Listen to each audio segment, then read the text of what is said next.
Selamat pagi umat yang dikasihi Tuhan. Senang sekali karena pada pagi hari ini kita bisa kembali bertemu di dalam doa pagi online GKI Samanhudi. Kita akan sama-sama mengawali hari ini dengan membaca dan merenungkan firman Tuhan. Sebelumnya saya mau mengajak kita untuk mempersiapkan diri, kita bersatu di dalam doa. Ya Tuhan, kami mengucap syukur untuk hari baru yang Kau anugerahkan kepada kami. Terima kasih karena dalam hari-hari yang kami jalani, Tuhan senantiasa menuntun, memelihara kami, dan memberikan kepercayaan untuk kami kerjakan sehari lagi. Dan kami berdoa ketika kami mengawali hari ini, kami boleh mendasarkannya di dalam pembacaan firman Tuhan, sehingga ini boleh memperlengkapi kami di dalam mengingatkan dan mengerjakan panggilan kami. Kami umat-Mu sudah siap untuk mendengar, berkati hamba-Mu sehingga bisa menyampaikannya dengan baik. Di dalam nama Tuhan Yesus kami berdoa dan mengucap syukur. Amin. Saudara-saudara, saya mau ajak kita untuk baca satu bagian firman Tuhan dari Mazmur 95. Saya akan bacakan untuk kita semua. Hormatilah Tuhan dan taatilah Dia. Marilah kita bersorak-sorai untuk Tuhan, bersorak-sorak bagi gunung batu keselamatan kita. Biarlah kita menghadap wajahnya dengan nyanyian syukur, bersorak-sorak baginya dengan nyanyian mazmur. Sebab Tuhan adalah Allah yang besar, dan Raja yang besar mengatasi segala Allah. Bagian-bagian bumi yang paling dalam ada di tangannya. Puncak gunung-gunung pun kepunyaannya. Kepunyaannya laut, dialah yang menjadikannya. Dan darat, tangannya lah yang membentuknya. Masuklah, marilah kita sujud menyembah, berlutut di hadapan Tuhan yang menjadikan kita. Sebab dialah Allah kita, dan kitalah umatnya, gembalaannya, dan kawanan domba tuntunan tangannya. Pada hari ini sekiranya kamu mendengar suaranya, janganlah keraskan hatimu seperti di Meriba, seperti pada hari di masa di padang gurun. Pada waktu nenek moyangmu mencobai aku, menguji aku, padahal mereka melihat perbuatanku. 40 tahun aku jemu kepada angkatan itu. Maka kataku, mereka suatu bangsa yang sesat hati, dan mereka itu tidak mengenal jalanku. Sebab itu aku bersumpah dalam murkaku, mereka takkan masuk ke tempat perhentianku. Demikianlah firman Tuhan. Saudara-saudara, hari ini kita akan membahas sebuah tema mengenai jangan setengah-setengah. Tentu tema ini bukan mau mengkaitkan dengan makanan. Ya, karena kalau tentang makanan, saudara, bagi yang suka, maka yang setengah itu kadang jadi sesuatu yang justru nikmat. Makan telur setengah mateng, mantul saudara. Atau kalau kita beli steak, tapi kemudian memilih untuk tingkat kematangannya yang medium atau medium well, itu juga nikmat. Atau orang yang suka makan mie instan, gak suka mie-nya yang lodoh, yang banyak, tapi sukanya yang setengah matang supaya masih garing-garing dan lain sebagainya, itu mungkin enak saudara. Tetapi konteks setengah-setengah yang akan kita bahas itu adalah setengah-setengah yang boro-boro terasa enak, tetapi justru ketika dilakukan di dalam keseharian, dalam kehidupan beriman, justru bisa menjadi racun yang membahayakan diri. Kenapa? Karena orang yang dalam keseharian atau berimannya itu setengah-setengah, seringkali kesana enggak, kesini enggak. Hidupnya serba nanggung. Mau ikut tapi nggak bener-bener ikut, mau maju nggak bener-bener maju, mau berubah tapi nggak bener-bener berubah. Jadi situasi antara kayaknya iya padahal enggak, itu membuat seseorang kemudian bisa jatuh dan terjebak dalam kungkungan yang membuat dia tidak hidup dengan sepenuhnya. Dalam pembacaan kita, saudara, dalam seluruh teks atau pembacaan Alkitab yang kemudian kita jumpai dalam Alkitab, kita tahu bahwa sebenarnya Allah itu punya pola ketika mengajak umatnya untuk ikut Tuhan.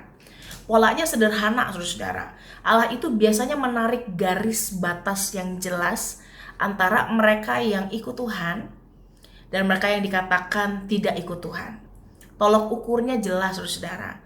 Kalau orang-orang yang dikatakan ikut Tuhan, itu adalah orang-orang yang harusnya melakukan apa yang Tuhan mau, melakukan kebenaran Tuhan, melakukan kehendak Tuhan.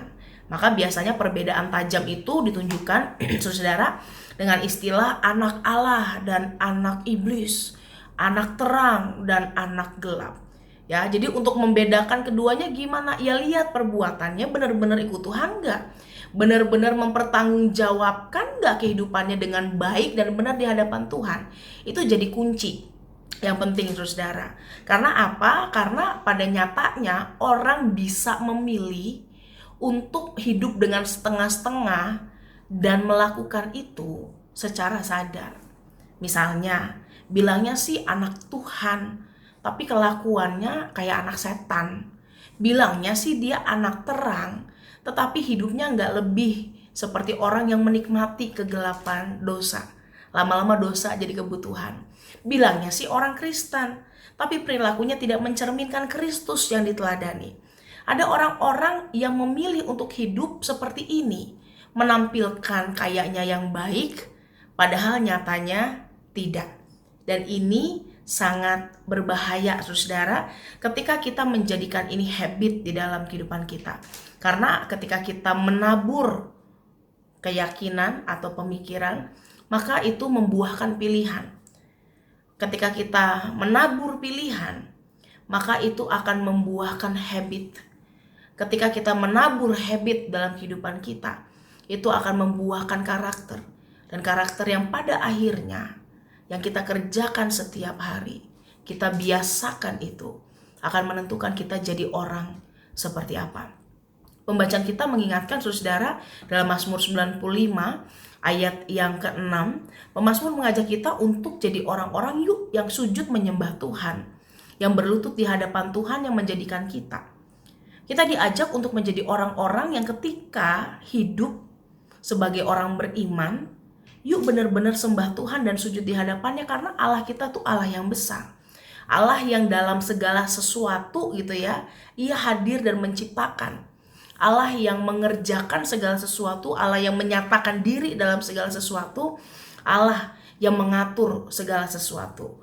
Maka Ia mengajak kita ketika kita diminta untuk menyembah dan sujud, itu bukanlah ajakan atau permintaan untuk sembah dan sujud dalam level ritual aja.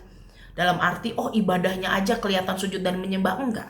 Tetapi itu adalah ajakan bagi kita untuk menjadi anak-anak Tuhan yang penuh. Ya ketika sujud menyembah bukan cuma di gereja, tetapi juga melakukannya di dalam keseharian.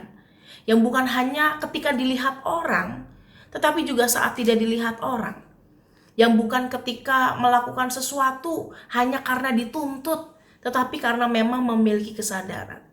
Jadi sujud dan menyembah, pemazmur gak mau nih hanya dalam level apa yang nampak, tetapi sungguh-sungguh kita kerjakan luar dan dalam, kita kerjakan dengan penuh dan tidak dengan setengah-setengah. Dalam pembacaan kita, saudara, kita lihat bahwa Allah itu murka melihat umatnya yang ketika menjalani kehidupan di dalam Tuhan, menjalaninya dengan setengah-setengah. Maka di sini dikatakan misalnya di ayat yang ke-9, ketika Allah memimpin bangsa Israel, Allah benar-benar sebel sama nenek moyang bangsa Israel yang terus mencobai Tuhan, yang menguji Tuhan. Padahal mereka melihat apa yang Tuhan lakukan. Padahal Tuhan pimpin langsung. Mereka bangsa pilihan yang dipimpin Tuhan, tetapi perilakunya seperti orang-orang yang tidak mengenal Tuhan. Dan Allah tidak menerima diperlakukan seperti itu. Karena kan tadi garisnya jelas, saudara. Ya harus ada dong bedanya.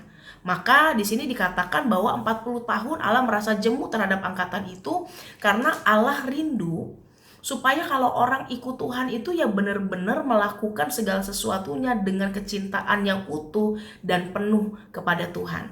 Ketika mengatakan jangan setengah-setengah, ini bukan berarti kalau gitu saya nggak boleh berbuat dosa. Kalau gitu gimana dong kalau saya jatuh? Bukan dalam konteks kita nggak boleh jatuh, kita harus sempurna, bukan saudara. Tetapi ajakan untuk tidak setengah-setengah ini menolong kita untuk benar-benar yuk berproses di dalam Tuhan. Mungkin kita jatuh, mungkin kita salah, mungkin ada kalanya kita gak jadi orang yang benar-benar setia padahal kita Kristen. Tetapi problemnya adalah di tengah segala keterbatasan itu, mau gak kita kembali lagi sama Tuhan? Karena ketika orang mengikut Tuhan dan selalu mengarahkan hati kepada Tuhan, selalu berjuang untuk melatih diri ikut Tuhan, maka lama-kelamaan ini akan menolongnya untuk bisa hidup dengan penuh di dalam Tuhan.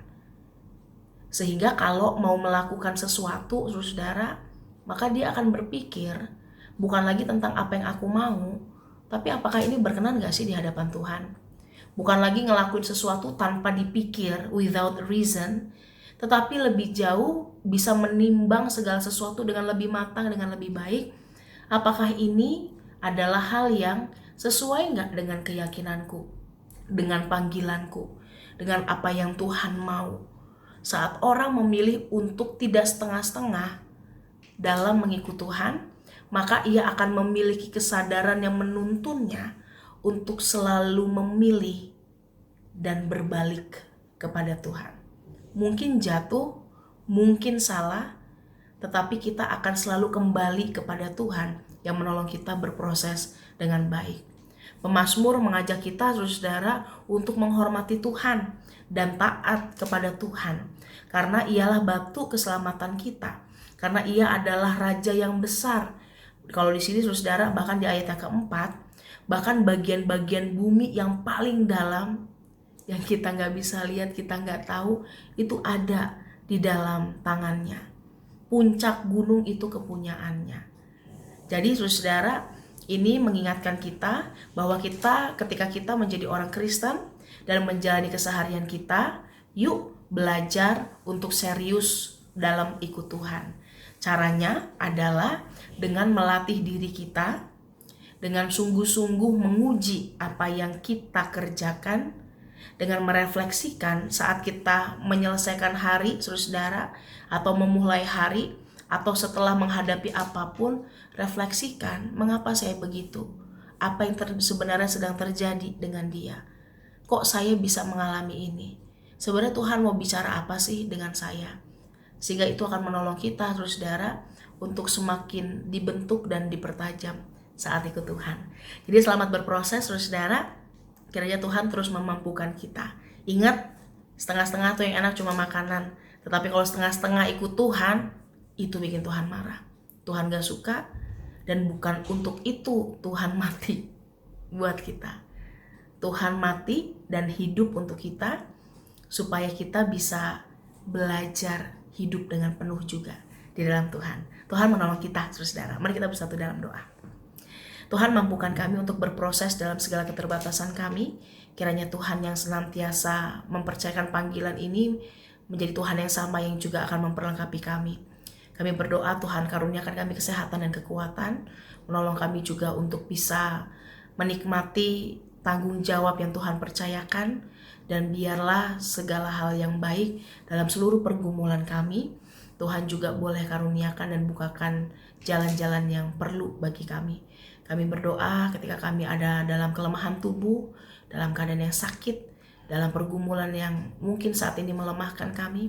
Kami berdoa agar Tuhan hadir bersama dengan kami, memulihkan dan mengangkat kami untuk bisa menjalani apa yang Tuhan sedang percayakan. Kami menyerahkan kehidupan kami ke dalam tangan kasih Tuhan. Kalau sebentar kami juga akan mengawali, memulai, menjalani hari ini, Tuhan berkati sehingga kami juga bisa melakukannya dengan baik. Di dalam nama Tuhan Yesus kami berdoa dan mengucap syukur. Amin. Selamat menjalani hari, saudara. Tuhan Yesus berkati. Bagi Bapak Ibu yang memiliki pergumulan khusus dan ingin didoakan, bisa menghubungi rekan-rekan pendeta di nomor berikut.